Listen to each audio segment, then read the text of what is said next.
जय जयकार। जय जयकार। मंगलम भगवान वीरो मंगलम गौतमो गणी मंगलम कुंद कुंदार्यो जैन धर्मोस्तु मंगलम सर्व मंगल मांगल्यम सर्व कल्याण कारकम प्रधानम सर्व धर्माणाम जैनम जयतु शासनम जैनम जयतु शासनम। पंच परमेष्टि भगवान की जय। संत शिरोमणि परम पूज्याचार्य गुरुवर विद्यासागर श्री महाराज की जय।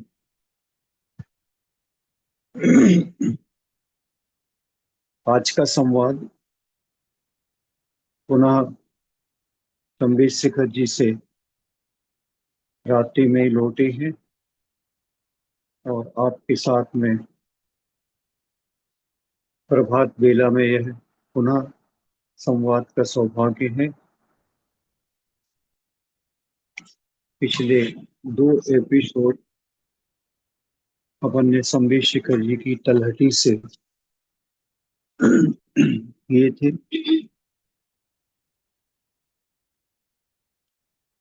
और पिछले संवादों में जो चर्चा चल रही थी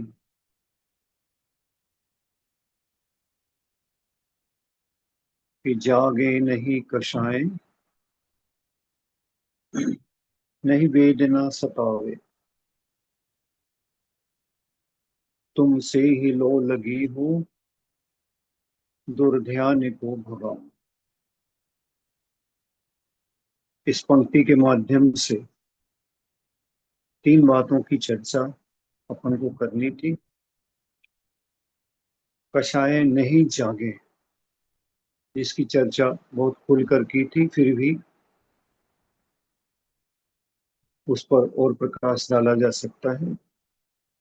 वेदना मुझे न सतावे, और इनका जो प्रभाव है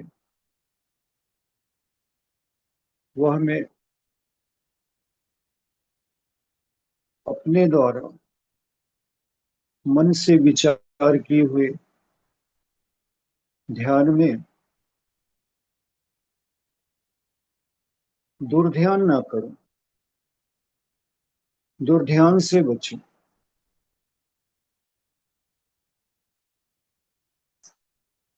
कषाय नहीं जगे,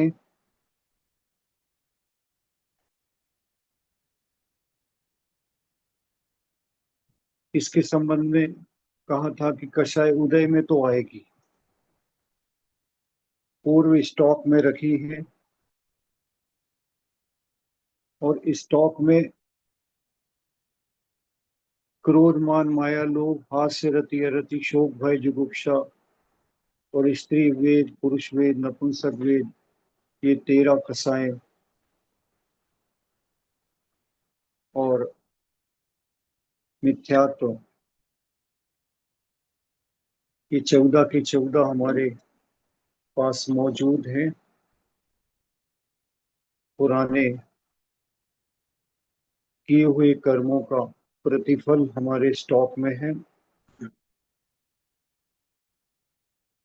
और ये अकेली एक सी नहीं है, इनमें भी किसी में प्रकर्षता है, किसी में अधिक प्रकर्षता है, किसी में थोड़ा मंदता है, किसी में और मंदता है। आचार्यों ने 4 भेदों में इसे बांटा है। कोई कषाय हमने जो बांध रखी उसमें अनंतानुबंधी के रूप में है, कोई अप्रत्याख्यान वर्ण के रूप में है, कोई प्रत्याख्यान वर्ण के रूप में है और कोई संजुलन के रूप में हमारे पास में उपस्थित है। अनंतानुबंधी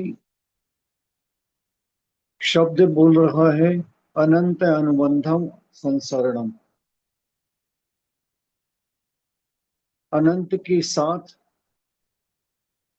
बंध करती है, अनंत पदार्थों के साथ बंध करती है, अनंत काल के लिए बंध करती है, अनंत संसार का अनुबंध करती, वह अनंतानुबंधी है।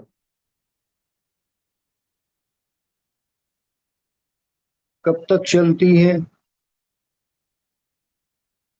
सागरों पर्यंत चल, सागरों पर्यंत कहें तो सामान्य कुछ दिन का स्वाध्याय नहीं होगा सागर का, प्रमाण का, तो अपन ऐसा कह सकते हैं कि असंख्यात अनंत वर्षों तक चलती, एक समय की हुई कसाय जिसका फल हम असंख्यात वर्षों तक भोग सकते, प्रति प्रति समय की हुई कसाय मिलकर इकट्ठे रूप में आते हैं, वो वेग से आती, जैसे एक एक पतला धागा मिलाकर मोटी रस्सी बन जाती है, उससे भी मोटा रस्सा बन जाता है। इसी प्रकार हमारे उदय में आने वाली कसाय, जैसे अनंतानुबंधी क्रोध है, वह एक समय बांधा, फिर उसके अगले समय बांधा था और अगले समय बांधा था, प्रति समय बांधा था, वो एक साथ सब उदय में चला होकर रस्सा बनकर आ जाता। एक दफे धागा बनकर आता है, उसे तोड़ना संभव है, लेकिन जब रस्सा बनकर आता है तो उसे तोड़ना बहुत मुश्किल है, असंभव नहीं है। मगर जितनी मजबूती का रस्सा है उतनी मजबूती से तोड़ने की शक्ति चाहिए, या कुछ ऐसी शक्ति चाहिए जिसके माध्यम से हम उस रस्से को काट सकें। इसी प्रकार जब तक हमें मनुष्य आदि पर्याय नहीं मिलती, तब तक कसायों को कम करने का उपदेश भी नहीं मिलता, कसायों को समझते भी नहीं है, अनंतानुबंधी क्या है इसे भी नहीं समझते, और जो करते हैं जीवन में वो करते चले जाते हैं। जब उपदेश मिलता है, देव शास्त्र गुरु का सहयोग मिलता है, भोगते भोगते कुछ कसाएं मंद हो जाती है, तब होश आता है, और होश आता है और धर्म का संयोग मिलता है, धर्मात्माओं का संयोग मिलता है, तब हम उसे समझते हैं और समझने के बाद में अपनी उन कषायों के वेग को कम करने का प्रयास करते हैं। और यही वह अवसर है कि जब हमारी कषाएं थोड़ा मंद हुई है, भले अनंतानुबंधी भी है, अप्रत्याखान भी है हमारे पास, बाकी दो और भी हैं, लेकिन उग्र रूप में नहीं है, बहुत चरम रूप में नहीं है, उनमें मंदपना आया है। और उन अंधपना आने के पश्चात हमें जिनवाणी सुनने का भाव हुआ है, अपनी आत्मा के हित की बात समझने की अभिलाषा हुई है, और हम उस हेतु अपने कदम बढ़ाकर आगे बढ़ रहे हैं। ये हमारे लिए शुभ लक्षण है कि हम अपनी अनंत कसायों को मंद करने के रास्ते पर चल सकते। इसलिए कसाय तो उदय में आएगी, लेकिन उस कसाय से बचने का उपक्रम सीखना है। उदाहरण हमने आपको पिछले संवाद में दिया था कि वह झाड़ू लगाने वाला सड़क पर उड़ा रहा है, धूल धक्कड़ उड़ा रहा है, कीचड़ भी उड़ा रहा है, लेकिन उससे बचना है हमें, और उस कचरे से अपने आप को बचाना है। ये कुशलता हमारे अंदर आ जाती है तो हम उससे बचते हैं, बल्कि रास्ता काट देते हैं, दूसरे रास्ते से चले जाते हैं अपने आप को, या थोड़ी देर रोक लेते हैं अपने आप को, इसको सफाई कर लेने दो, हम और 10 मिनट बाद निकल लेंगे। लेकिन जो भी उपक्रम हम करते हैं उस गंदगी से बचने का उपाय कर, उसी प्रकार हमारे जीवन में भी गंदगी लाने वाले कारण हमेशा मौजूद रहेंगे, क्योंकि कसायों का, पिछली कसायों का उदय है। लेकिन हम अपनी कुशलता से उस गंदगी से बचने का उपाय ढूंढ लें, अपने अपनी तरह से ढूंढ लें, क्योंकि एक कारण सबके साथ लागू नहीं होता, सबकी परिस्थितियां भिन्न होती हैं, उनका परिकर भिन्न होता है, उनके परिजन भिन्न होते हैं। किसी के यहाँ कुछ समझदार लोग, धर्मी लोग होते हैं तो उसे कम प्रयास करना पड़ता है, किसी के पास में संयोग ऐसा होता है कि उन्हें धर्म से सात्वर नहीं है, समझ नहीं पाते हैं, तो उन्हें ज्यादा प्रयत्न करना पड़ता है। लेकिन अपने अपने प्रयत्न के अनुसार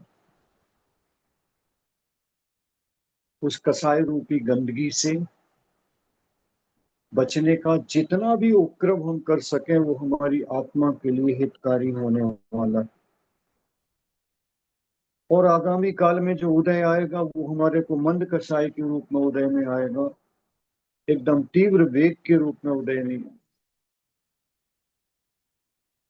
पानी का वेग नदी में जब चल रहा है, बाढ़ के रूप में चल रहा है, कितना भी कुशल तैराक होगा उसे रुकना पड़ेगा। उसे बुद्धिमानी यही है कि पानी के बहाव की तीव्रता में नहीं कूदे, पानी थोड़ा मंद पड़े, अपनी शक्ति को पहचान ले और उस शक्ति को पहचान कर वह नदी पार कर सके। इसी प्रकार हम अपनी स्थिरता को पहचाने, कितने वेग को हम सह पाएंगे, नहीं सह पाते हैं तो वहां पर रुकना अच्छा है, स्थान बदलना अच्छा है, मौन रह जाना अच्छा है।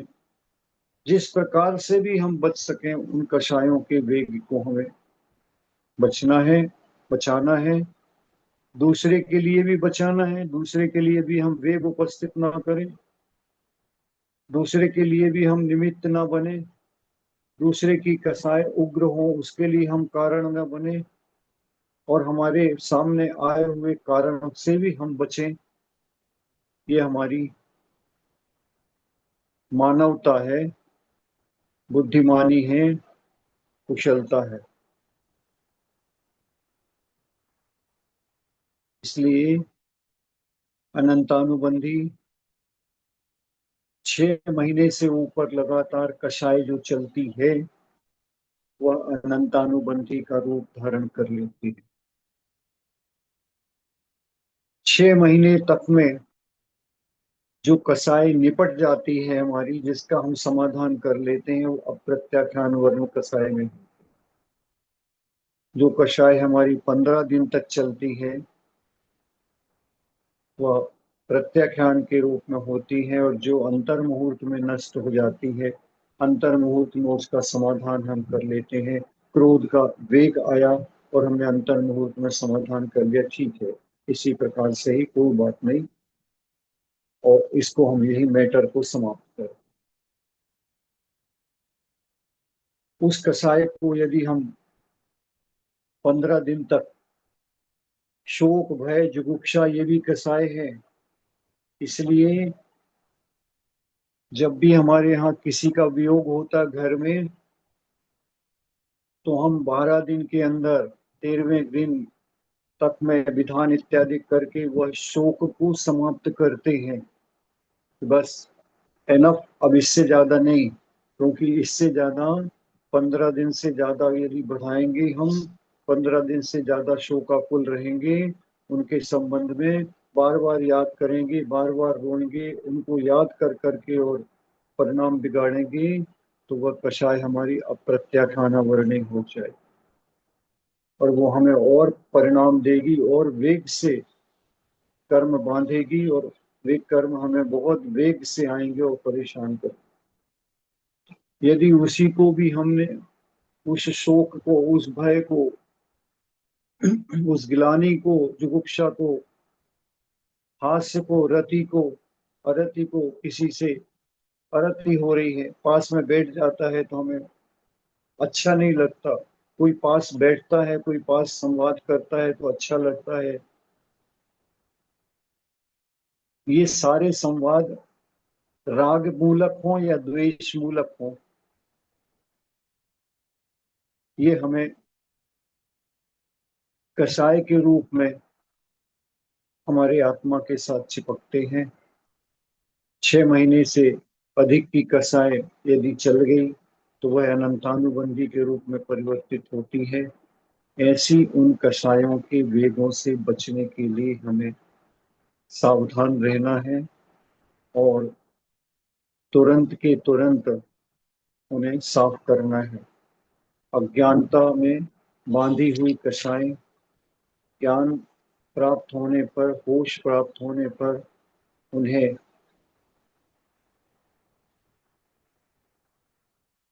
इरेजर के समान, जो कुछ लिखा था हमने, हम ही मिटा रहे हैं। अब वो इरेजर जो है केमिकल से दूर होगा। दाग हमने लगाए हैं, मिट्टी के तेल से दूर होंगे, साबुन से होंगे, पानी से होंगे, या लिखा हुआ बच्चे रबर से मिटाते हैं, मात्र रबर से जल्दी से मिट जाएगा। ये हमारा पुरुषार्थ जितना प्रशस्त होगा, जितना मजबूत होगा, उतने हम आगे बढ़ सकते, क्योंकि हमें ये नष्ट करना है, इनको मंद करना है। अनंतानुबंधी कसाय के उदय में हम कुछ भी कर नहीं सकते। वेग रहता, उस वेग में हम बढ़ना भी चाहें आगे तो बढ़ नहीं सकते। जब हमारी ये मंद होती है कषाय, तभी हमें धर्म की तरफ झुकने का भाव आता है, अपने आत्मा के हित के संबंध में सोचने का भाव आता है। इसलिए अब हम सबको ये कषायों को मंद करना ही है और नई कषायें बांधते समय सावधानी रखना है। कदाचित कदाचित वेग में, कषाय के तीव्र उदय में, कषाय के उद्वेग में यदि हमसे कुछ गलत हो जाता है तो उसे तुरंत आलोचना के द्वारा, अपनी निंदा गरहा के द्वारा एक कायोत्सर्ग करके, हे भगवान मुझसे ये गलती हुई, ये कषाय मैं नहीं चाहता था, नहीं चाहती थी, फिर भी हुई है, हे भगवान मुझे क्षमा हो, मेरी कषाय मिथ्या हो। यही प्रतिक्रमण, यही अतिक्रमण जो हुआ है आत्मा में, वह प्रतिक्रमण करके और उसे वापस लाना, यही हमारी बुद्धिमत्ता है। प्रश्न पिछले बार कुछ आए थे, उसमें रह भी गए थे, वो प्रश्न भी सबके योग्य हैं, उन पर भी थोड़ी सी चर्चा कर लेते हैं। एक प्रश्न मॉर्फिन के संबंध में था पिछले एक संवाद में, कि शरीर को आरामदायक बनाने के लिए अंतिम चरण में मॉर्फिन देने के बारे में विचार क्या है। इसके संबंध में हमने खुल के कहा था, और जिनका प्रश्न था उन्होंने स्वीकार किया कि हमने अपने जीवन में चिकित्सक चिकित्सा देव सेवाएं देते हुए ऐसा कृत्य हुआ है, तो हमने उनको यही समाधान दिया था। और इन सब का समाधान यही है, जो भी गलतियां हुई हैं, जब हमें होश आया है, हमें वो गलती के संबंध में पता चला कि ये भी गलती थी और हमने की है, और उस गलती के संबंध में आपको जो पश्चाताप होता है, वो पश्चाताप की अग्नि ही हमारे दोष को दूर करते हैं। एक वे लोग होते हैं जो गलती को जानने के बाद में इग्नोर करते हैं कि अरे ऐसा तो जीवन में चलता हुआ है, इसके बिना तो जीवन चलता नहीं, ठीक है धर्म अपनी जगह है, लेकिन जीवन अपनी जगह, ऐसा करके जो इग्नोर कर देते हैं वे गलती के ऊपर गलती करते हैं। और जो लोग अपनी गलती को स्वीकार करते हैं, विश्वास रखना उनकी कषाय मंद हैं उस समय, जिस समय वह स्वीकार कर रहे। और मंद कषाय के रूप में उन्होंने, मंद कसाई के उदय में उन्होंने जो स्वीकार किया है वह ही उनका दोष मिटेगा, वही ही उनका प्रायश्चित है। और उन बहन को हमने एक बात और कही थी कि आपने नर्सिंग की सेवाएं देते हुए जो यह कार्य अनजान में किया है और आज पश्चाताप है, जो आपका पश्चाताप है, आपने सरलता से प्लेटफॉर्म के ऊपर रखकर अपनी गलती को स्वीकार किया है। भरे प्लेटफॉर्म में अपनी गलती को कहना सहज नहीं है, और आपने वो गलती स्वीकार की है तो वह आपकी गलती डिलीट हो गई, ऐसा मैं सोचता हूँ। और इसको आगे अपने को नहीं करना। एक बात, कोई यदि दूसरा कर रहा हो तो उसे एक बार संबोधन देकर समझाकर इससे बचाने का प्रयास करना। वो करे नहीं करे वो उसकी कषायों के ऊपर निर्भर करता है, लेकिन हमें एक बार उसे समझाने का प्रयत्न करना। भले वो डांटे, भले वो ना सुने, तो भी उसे धीरे धीरे पुचकार के और प्रयास करना, गुरुदोष बताकर उसे समझाने का प्रयास करना। इसी प्रयास में हमारे बाकी की बची हुई कर्म की जो वेग है वह समाप्त हो जाएगा और हम उस कर्म से रहित हो जाएंगे। वह हमारी गलती अपने इस इरेजर के माध्यम से हमने खुद मिटाकर डिलीट की।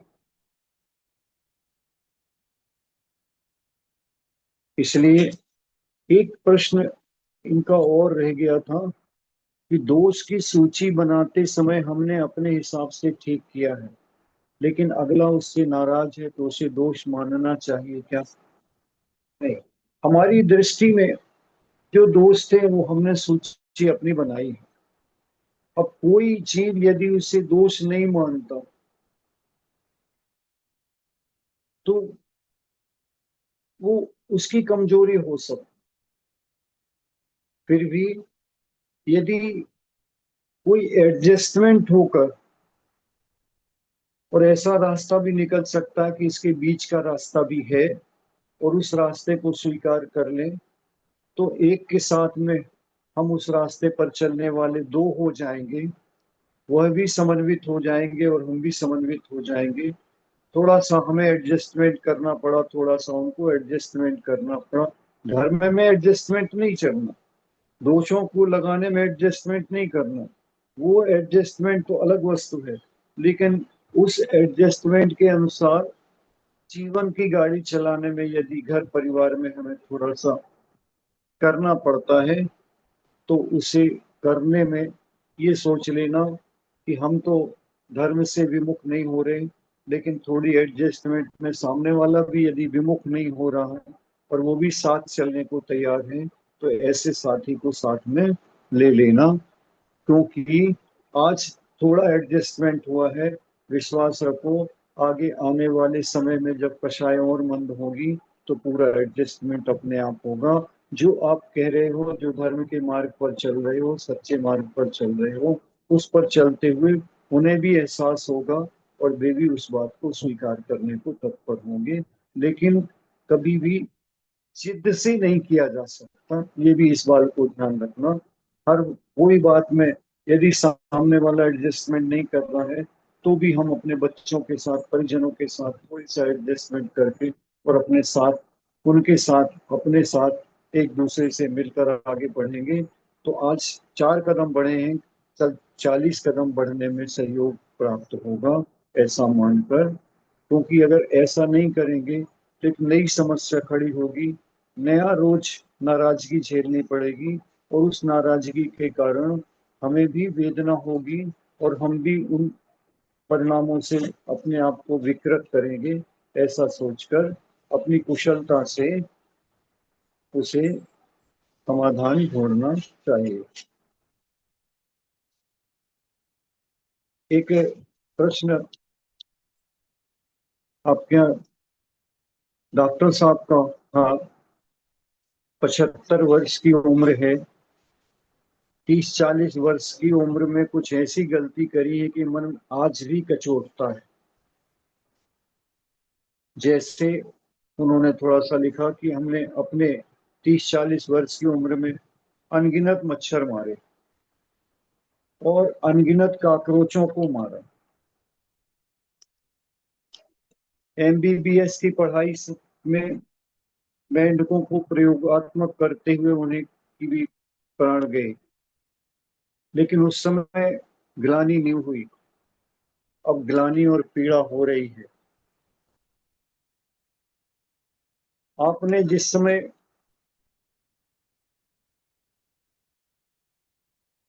शिक्षा प्राप्त की थी, वह शिक्षा मेंढक को मारने के लिए नहीं की, उनसे प्रयोगात्मक जो कार्य किया था कि इसके माध्यम से हम अनेक जीवों की रक्षा करके और उन्हें जीवन दान देंगे, उनका जीवन बचाएंगे। और आपने अपने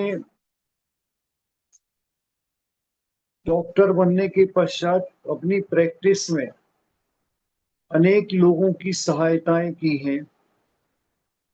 ऐसे समय में की है कोरोना काल में, जिस समय कोई डॉक्टर नहीं मिल रहे थे और परिचित में उनके लोगों को बचाने का उपक्रम किया, बेहोशी अवस्था में भी उन्हें संभाल कर अपनी परवाह न करके, और जो किया है यह सारा उस शिक्षा में, पढ़ाई में लगे हुए दोषों का निवारण पूर्ण रूप से करता है।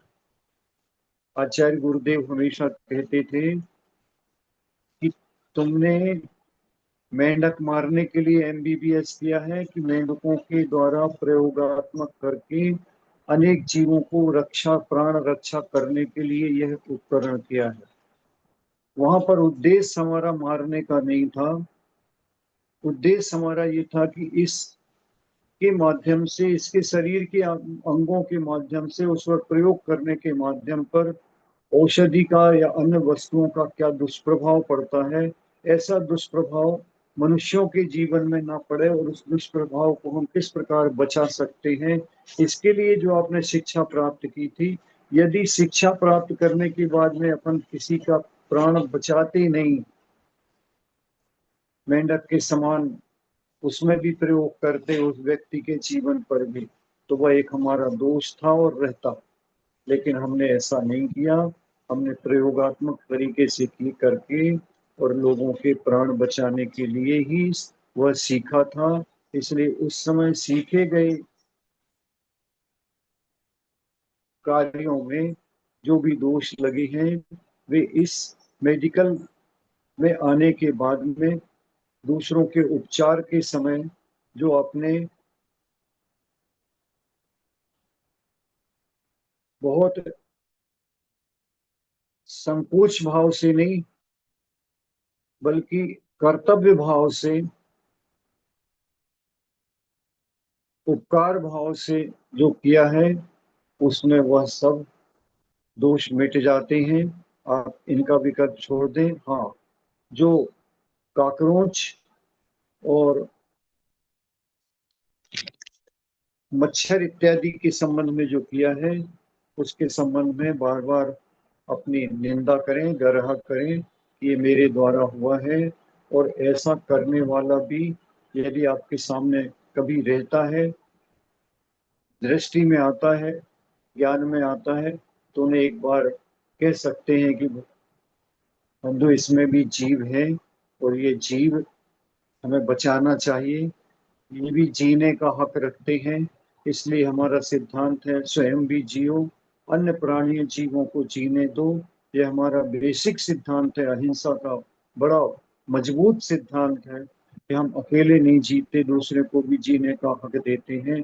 इस प्रकार संबोधन करके, इस प्रकार रोक कर यदि हमने लोगों के माध्यम से वह हिंसा बचाई है, तो वह भी हमारे पूर्व के किए हुए दोष को परिमार्जित करती है। एक बात। दूसरी बात हमने पहले कहा था, अभी भी कह रहे हैं, गलती स्वीकार करना सबसे बड़ा अच्छा कार्य है। गलती को इग्नोर करना और गलती को अच्छा मानकर बहस करना, ये हमारी कृतघ्नपने की निशानी है।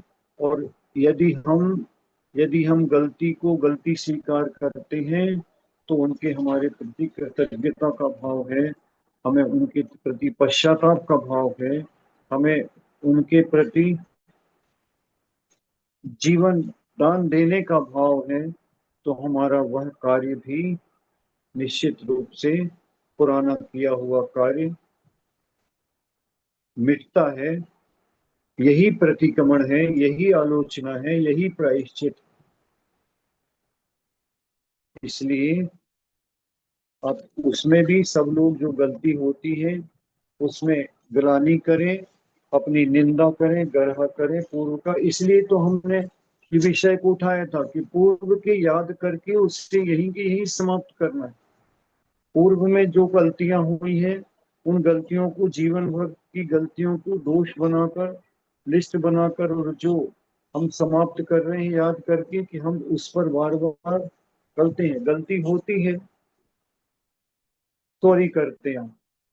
सॉरी करने के बाद में एक सिद्धांत है इसका, किसी ने सॉरी कह दिया है, उसने अपनी गलती का पश्चाताप किया है, भूल की है और क्षमा याचना की है, उसके बाद में उस दोष के संबंध में या उसके कर्तृत्व के संबंध में, उसके संबंध में अब चर्चा दोबारा नहीं होनी चाहिए।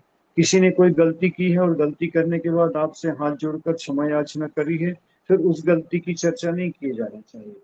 यदि आप चर्चा दोबारा तिबारा करते हैं, तो उसकी गलती से बड़ी आपकी गलती है कि जो आप क्षमा याचना उसके करने के बाद भी और आप क्षमा देने के बाद भी आप उस बात की चर्चा कर रहे हैं, वह आपका बड़ा दोष बनेगा।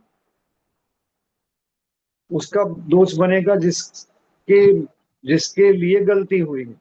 जिससे गलती हुई है वह तो क्षम हो गया, उसने तो क्षमा याचना करी है, वह तो लघु हो गया।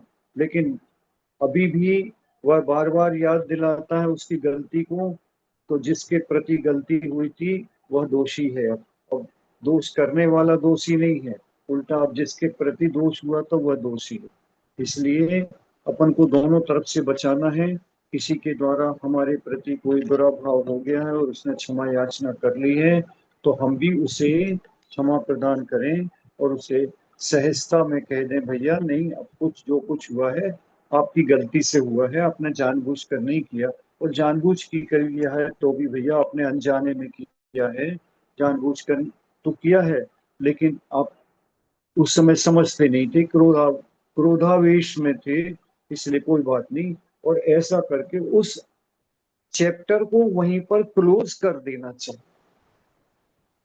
यदि हम क्लोज नहीं करेंगे, तो अभी हम जो जिस बात की चर्चा अपन चल कर रहे हैं कि जागे नहीं कसाए नहीं वेदना सतावे, उनसे ही लोग लगी हो दुर्ध्यान को बचाओ, तो दुर्ध्यान से नहीं बच पाएंगे। वो दुर्ध्यान हमारा उस संबंधी इसी को दुर्ध्यान के इसी को दुर्ध्यान के अनिष्ट का संयोग हुआ, आर्त ध्यान है। इष्ट का वियोग हुआ, आर्त ध्यान है।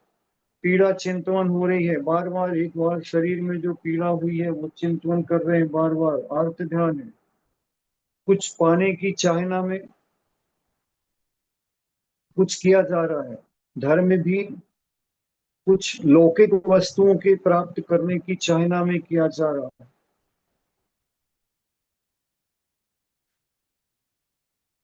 धर्म किया जा रहा है किसी को मारने के भाव में, धर्म किया जा रहा है किसी को सताने के भाव में, धर्म किया जा रहा है किसी से बदला लेने के भाव में। ये सब आर्त ध्यान है, ये धर्म ध्यान नहीं है। न ये धर्म है, ये घोर अधर्म है, ऐसा मानकर अपने को दुर्ध्यान से बचना है। दुर्ध्यान से बचने का तो दुर्ध्यान है क्या, ये अपने को सोचना है। दुर्ध्यान क्या है? दुर्ध्यान है, चार प्रकार के ध्यान की चर्चा आचार्यों ने की। आर्त ध्यान, तत्वार्थ सूत्र जी में सबने पढ़ा होगा। आर्त ध्यान, रौद्र ध्यान, धर्म ध्यान और शुक्ल ध्यान। धर्म ध्यान और शुक्ल ध्यान मोक्ष के कारण, वो मोक्ष के हेतु हैं। उनके माध्यम से धर्म ध्यान और धर्म ध्यान के माध्यम से धर्म ध्यान की श्रृंखला में जब हम आगे बढ़ते हैं, मुनि बनकर शुक्ल ध्यान को ध्याते हैं, तो वे मुक्ति को प्राप्त करने के मार्ग पर चलते। लेकिन संसारी जीव हमेशा आर्त ध्यान या रौद्र ध्यान, आर्त ध्यान या रौद्र ध्यान, आर्त ध्यान या रौद्र ध्यान पूरे समय पर जिस वस्तु का, जिस संदर्भ का,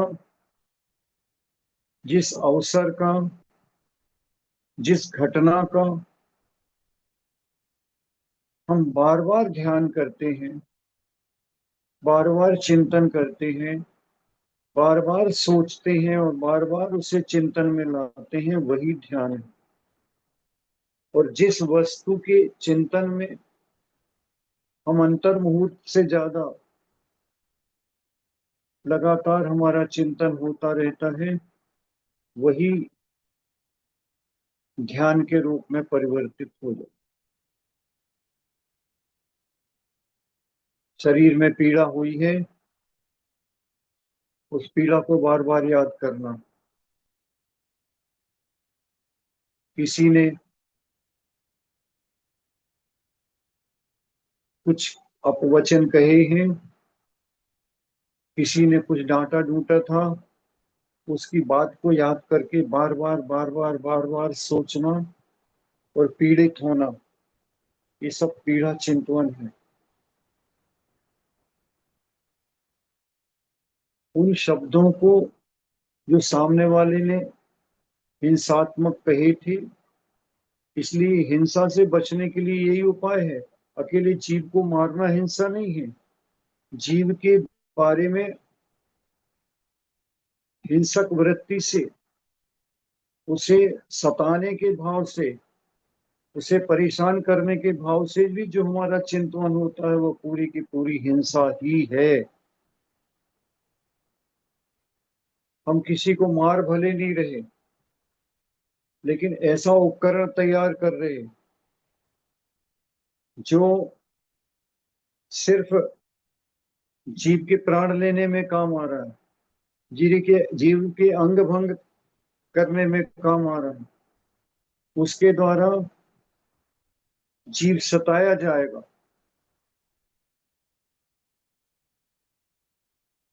जीव सताया जाएगा।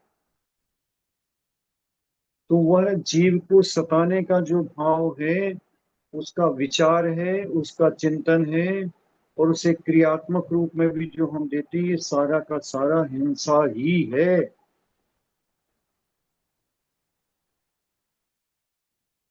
ठीक इसके विपरीत अपनी बार बार पीड़ा सोचना, अपनी बार बार देखो, हमारी कुशलता इस बात की, पीड़ा तो याद आ रही है, लेकिन एक व्यक्ति ऐसा है जो अपनी पीड़ा के बारे में नहीं सोचकर अपनी पीड़ा को ध्यान में रखता तो है कि मुझे इतनी पीड़ा हो रही, लेकिन दूसरा दिखता है उसे, अरे हमसे ज्यादा कितने पीड़ित हैं, देखो हम तो फिर भी सहन शक्ति है, हमारे पास सामर्थ्य है, हमारे पास शक्ति है, हमारे पास धन है, जिसके माध्यम से हम उपचार भी कर रहे हैं। ऐसे लाखों पीड़ित हैं जिनका कोई उपचार नहीं हो पा रहा। कितने जीव जंतु सड़क पर हैं, कितने जानवर सड़क पर हैं, इनकी पीड़ा को कौन समझने वाला है? ये भी तो बेचारे पीड़ित हैं। ऐसी विचार शक्ति जो सोचता है, वह पर पीड़ा के संबंध में जो विचार करता है, वही करुणा कहलाती है। और करुणा करके उनके उपाय दूर करने के उपाय के बारे में कर नहीं पा रहा उपाय, लेकिन उपाय के बारे में सोचता है, हे भगवान सारा संसार सुखी रहे, कोई जीव दुखी ना हो, हे भगवान सारे संसार के प्राणियों का दुख समाप्त हो, ऐसा सोचता है, ऐसी भावना करता है, और सामने कोई पीड़ित दिखता उसकी पीड़ा दूर करने का प्रयास करता है। जो संभव है उसे प्रयास करने में, जो उसके बस में है वो प्रयास करता है, और जो प्रयास करने के लिए बस में नहीं है उसके संबंध में वह विचार करता है और भावना करता है। यह सारा उसका धर्म ध्यान है।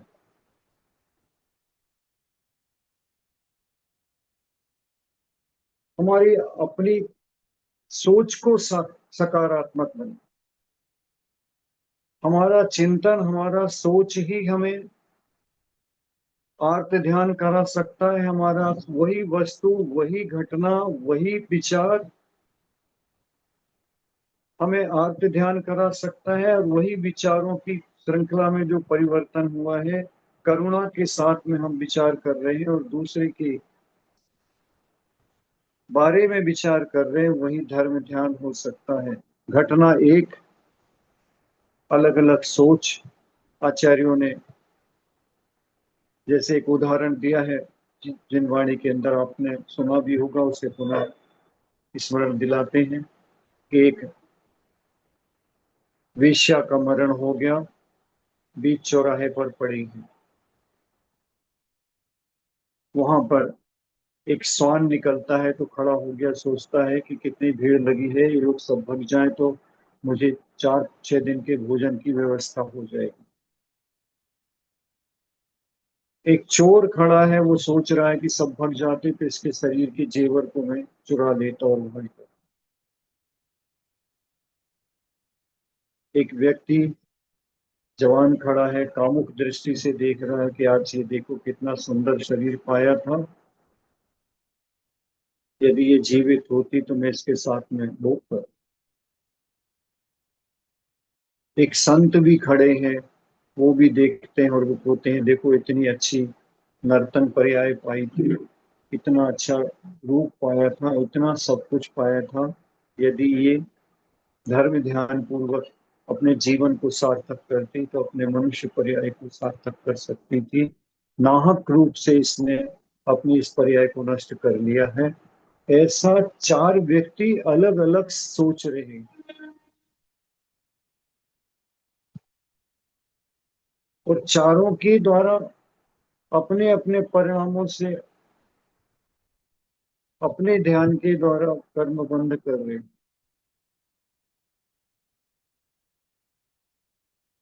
इसी प्रकार हमें वस्तुओं की देखने का नजरिया थोड़ा सा परिवर्तन, और ये सोचकर परिवर्तन करना है कि मुझे उलझना नहीं है, अब सुलझना है। मुझे दृष्टि आई है, मुझे धर्म का पक्ष आया है। वही पाक्षिक श्रावक है, जिसको धर्म का पक्ष आया वह पाक्षिक श्रावक।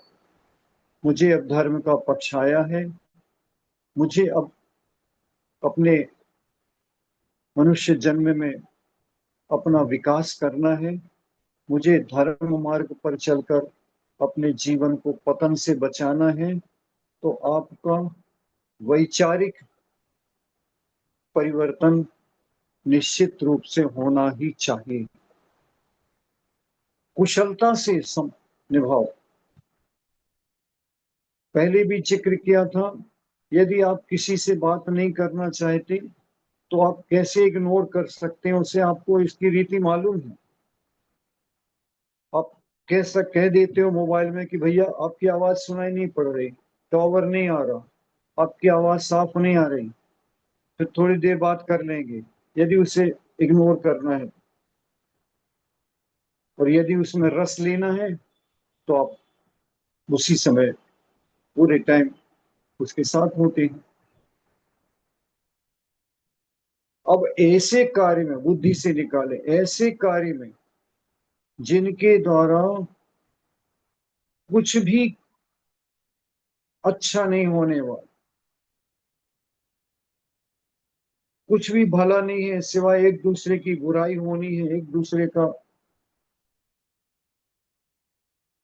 पीड़ा चिंतन होनी है, एक दूसरे को पीड़ित करना है, एक दूसरे को हिंसाजन्य परिणाम से करना है, एक दूसरे को सताने का भाव रखना, ऐसे सारे परिणामों से कुशलता से बचने को। कभी पास में बैठ भी गए, संवाद हो भी रहा, तो कोई बहाना बना करो, लेकिन बुद्धिपूर्वक ऐसे अवसरों से बचना पड़ेगा यदि हम जीवन में अब ऐसे महान घोर दुष्कृत्य से बचना चाहते हैं। क्योंकि पहले हमारे पास साधन कम उपस्थित होते थे, इस समय हम सबके हाथ में मोबाइल होता है, और ये ऐसे क्रियात्मक कार्य के लिए हमेशा हमारे पास में साधन होता है, उसे कुशलता से बचा जा सकता, बचना ही चाहिए।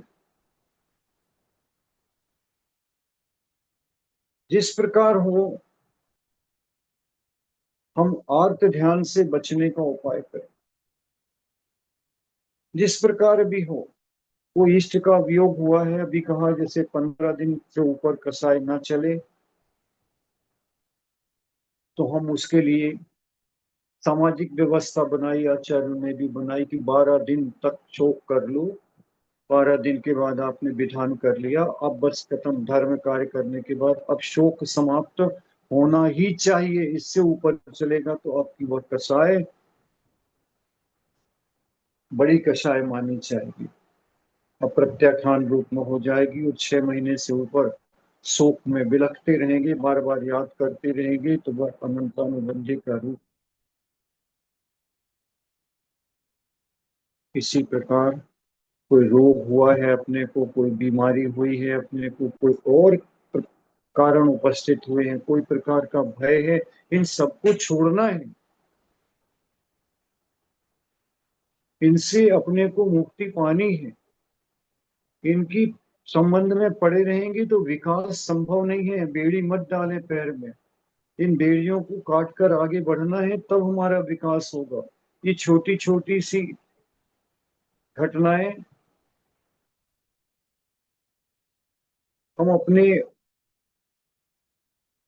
ऊपर एक एक लपेटता और लपेटते आए हैं, तो हम इसी प्रकार संसार में फंसते रहेंगे, रोलते रहेंगे, बिलखते रहेंगे, और देह परिवर्तन करके संसार में परिभ्रमण करते हो।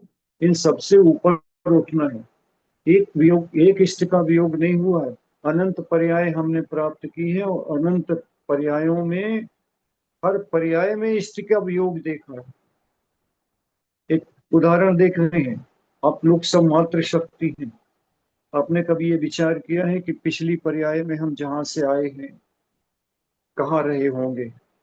ऐसा भी हो सकता है कोई प्रसव करते समय बच्चे को जन्म देकर वो मर गई हो, कोई जीव ऐसा भी हो जो अपने छोटे छोटे बिलखते बच्चों को छोड़कर आ गया, मरण करके आ गया, उसकी आयु समाप्त हो गई।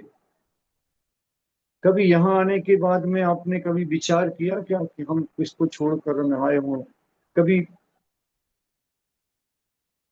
किसी के बिलखते बच्चे को देखकर कभी चिंतन में आए हो? ऐसा तो नहीं कि हम भी पूर्व पर्याय में इसी तरह, अभी इस पर्याय में जो आए हैं, पिछली पर्याय में ऐसे बिलखते बच्चों को छोड़कर आए हों? कभी नहीं। जहां पर पहुंच जाता है जीव, वहीं का हो जाता है और वहीं के संबंध में सोचता है।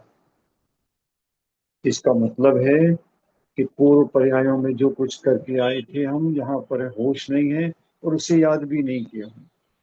ऐसे ही जो बुरे कार्य हैं हो जाते हैं, पाप कार्य हो जाते हैं, उन्हें वहीं पर डिलीट करो और उसके संबंध में समाप्त करो सोचना। यदि उससे कुछ शिक्षा लेना है और उन्हें याद रखने में शिक्षा आती है कि ये ऐसा किया था, अब इस प्रकार नहीं करना, ये गलती नहीं करना है, तो उसे रख लो उदाहरण के रूप में। लेकिन जिनको याद करके सोच सोच के परिणाम बिगड़ता हो, नया कर्म बंधता हो, और हम इष्ट में कि वियोग में बिलख रहे हैं, कोई अनिष्ट का संयोग हो गया है, कोई ऐसा व्यक्ति आकर पास में बैठ गया है, तो उससे भी कुशलता से, कि जिसके कारण हमारे परिणाम बिगड़ते हैं, कोई ऐसा जीव आकर बैठ गया है या किसी ऐसी वस्तु का संयोग हो गया है, ऐसी बीमारी का संयोग हो गया है, तो उसके संबंध में बार बार पीड़ा चिंतन करने का या अनिष्ट का संयोग होने पर इसको इग्नोर करो। और उसको इग्नोर करने के यही कारण है, प्रथमान योग का जो स्वाध्याय करते हैं वो यही कारण है कि सुकुमार मुनि के संबंध में विचार करो, पांडवों के संबंध में विचार करो, जिनने इस प्रकार की कष्टों को सहकर भी अपना विकास किया है। हमारे अंदर भी शक्ति है, ऐसा हम भी कर सकते हैं। हम पुराने में पड़े रहेंगे तो नया विकास नहीं कर सकते, पुराने विचारों से निकलेंगे तभी विकास हमारा नया संभव। कोई प्रकार का धर्म कार्य करते हुए कुछ अभिलाषा मत रखो कि मुझे अच्छा मिल जाएगा, अब यहाँ दान दूंगा तो उस प्रकार आगे दान मिल जाएगा, इस प्रकार की भावना नहीं रखो। निदान भी नहीं सोचो ऐसा करने से मेरा ये हो जाएगा, ऐसा करने से ये हो जाएगा, क्योंकि निदान के द्वारा ही आपका शत्रु बैरी आपकी कोख से जन्म लेने के बाद आपको ही परेशान करने के लिए उपस्थित हो सकता है, हुए हैं अनेकों बार। और हम भी इससे बदला लेने के भाव से, हिंसा के भाव से, क्रोध के भाव से, उससे बदला लेने के संबंध में नाना प्रकार के भाव कर लेते हैं। और वे भाव कालांतर, कदाचित आपने उससे अच्छा पुण्य किया हो तो वे इस प्रकार का निदान बंद हो सकता है, और उस निदान बंद के द्वारा उस प्रकार के बदला लेने के भावों के द्वारा उससे बदला लेने पहुंच सकते हैं, उसी पर्याय में पहुंच, अगली पर्याय में पहुंच सकते हैं, मरण करके बदला लेने का भाव कर सकते। इसलिए इन सबको डिलीट करते चले जाना है, इसी का नाम मिटाना है, पूर्व का दुष्कृत्य मिटाना है। भगवान, मेरे द्वारा पूर्व में किए हुए सारे दुष्कर्म जिसे अज्ञानता में किया है, भगवान मेरे सब दुष्कर्म मिथ्या हो, मिथ्या हो, मिथ्या हो। इसको डिलीट करना ही है आगे विकास करने के लिए, क्योंकि क्योंकि बर्तन में कल तक जिसमें खटाई रखी थी, उस खटाई को साफ किए बिना उस बर्तन में दूध नहीं रख सकते। आज जब हमें उसमें अच्छी वस्तु रखना है, खीर रखना है, तो बर्तन को मांजना एक बार नहीं। आप कुशल गृहिणी हैं, दो दो चार चार बार मांज कर साफ करके बार बार सूंघेंगी, अब देखो ठीक हो गया, हाँ ठीक हो गया, अब रखने योग्य हो गया, हाँ रखने हो गया। तो अपने मन वचन काय रूपी बर्तन को मांजो, जितना जितना जिसका गंदा है उतना मांज कर स्वच्छ करो, यह प्रैक्टिकल करना है। और उतनी सफाई करो, अंदर की मन की सफाई करो, वचनों की सफाई करो, वचन में भाषा को प्रांजल करो, भाषा की शुद्धि करो, क्रिया की शुद्धि करो, काय से, वचन से, मन से मेरे द्वारा कोई पाप दुष्कर्म दूसरे के प्रति इस प्रकार की भावना पैदा ना करें कि उसे कोई तकलीफ हमारे द्वारा हो। और मैं किसी के संबंध में गलत ना सोचूं, क्योंकि आपको भी ज्ञान है कि हींग की रखे हुए बर्तन में खीर नहीं रख सकोगे, आई हुई खीर भी विषाक्त हो जाएगी, वह अपना स्वरूप छोड़ देगी।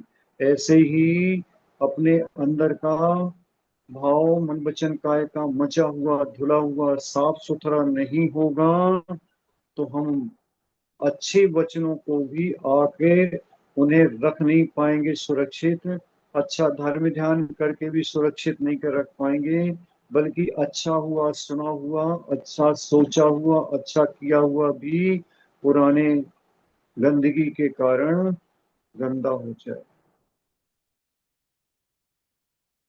यदि अब धर्म ध्यान के लिए अपने को मौका मिल रहा है, अच्छी वस्तुएं श्रवण करने का मौका मिल रहा है, अच्छे परिणामों को करने के भाव आ रहे हैं, इस जीवन में उत्कर्ष करने के भाव आ रहे हैं, मैं धर्म ध्यान पूर्वक सब कुछ छोड़ दूं, पुराने जीवन में जो कुछ किया इसके बाद मुझे संलेखना समाधि समता धर के कैसी भी परिस्थिति आए, समाधि का सिर्फ नाम एक समता है। परिस्थिति कोई भी हो, परिस्थिति कुछ भी हो, मन स्थिति हमारी समता में रहे।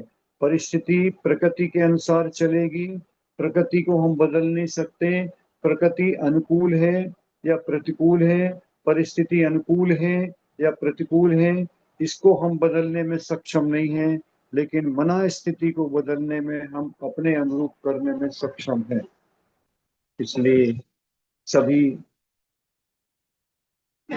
लोग जो इस संवाद को सुन रहे हैं, हम और सब आप एक श्रेणी में हैं। हमने जो गुरु से सुना है वो आपको सुना रहे हैं।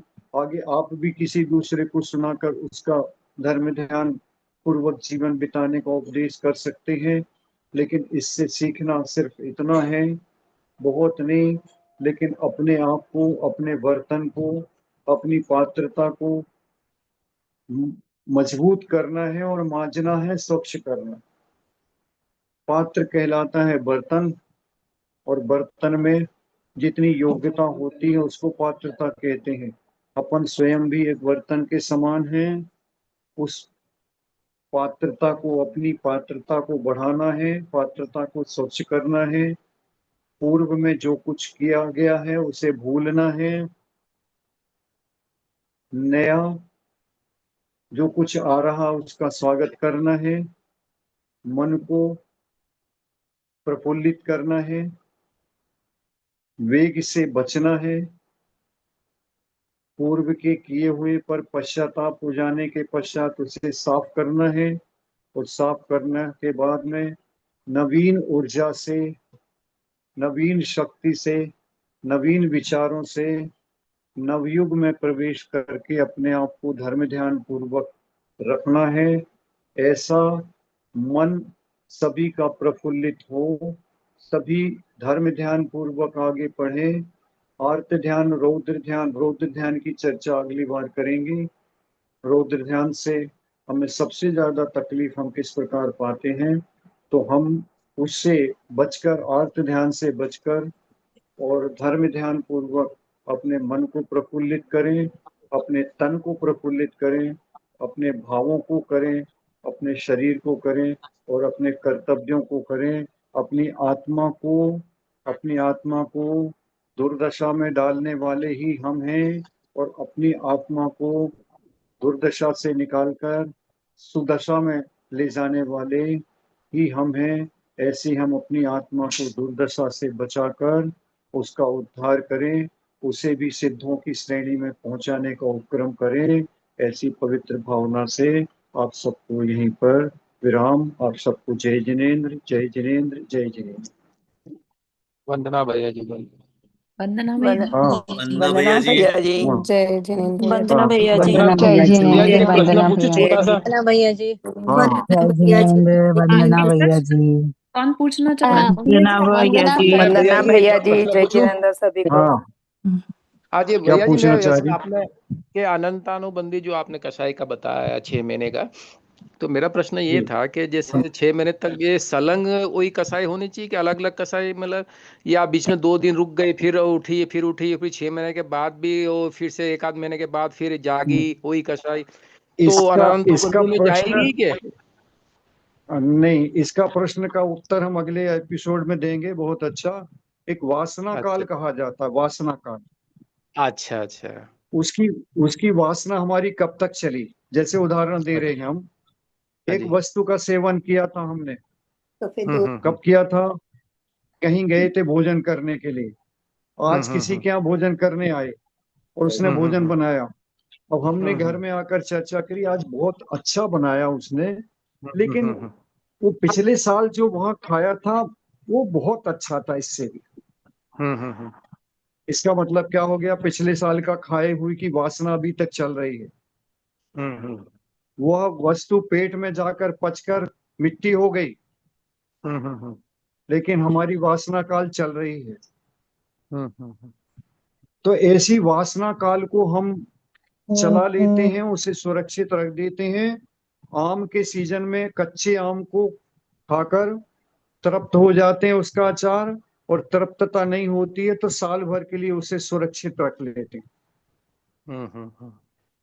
तो जो वासना काल है, इसी को बैर भी, जब क्रोध के संबंध में होता है तो इसको बैर कहते हैं।